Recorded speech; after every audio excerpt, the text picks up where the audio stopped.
বাংলাদেশে বিনিয়োগ সম্ভাবনা যাচাইয়ে ঢাকা সফর করেছেন পাকিস্তানের শিল্প গোষ্ঠী অ্যানগ্রো কর্পোরেশনের প্রধান নির্বাহী কর্মকর্তা আব্দুস সামাদ দাউদ। বৃহস্পতিবার রাষ্ট্রীয় অতিথি ভবন যমুনায় প্রধান উপদেষ্টা ডক্টর মোহাম্মদ ইউনূসের সঙ্গে সৌজন্য সাক্ষাৎ করেন তিনি। বৈঠকে বাংলাদেশের টেলিযোগাযোগ ও জ্বালানি খাতে বিনিয়োগের নানা সম্ভাবনা নিয়ে আলোচনা হয়।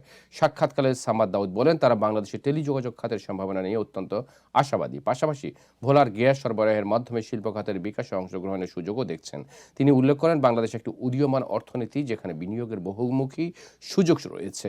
অধ্যাপক মোহাম্মদ ইউনূস অ্যানগ্রোর আগ্রহকে স্বাগত জানিয়ে বলেন, আমরা এমন দীর্ঘমেয়াদী প্রকল্পে মনোযোগ দিতে চাই যা তাদের মানুষের জীবনকে ইতিবাচক পরিবর্তন আনে। টেকসই এবং ভবিষ্যৎমুখী অংশীদারিত্বের হবে তাদের অগ্রাধিকার। তিনি অ্যানগ্রোকে বাংলাদেশে আবার আসার আহ্বান জানান এবং বিভিন্ন খাতে যৌথ সহযোগিতার সুযোগ খুঁজে দেখার পরামর্শ দেন। ইউনূস বলেন, বাংলাদেশ অনেক কিছু দিতে পারে, শুধু বিনিয়োগকারীদের নয়, পুরো বিশ্বকে।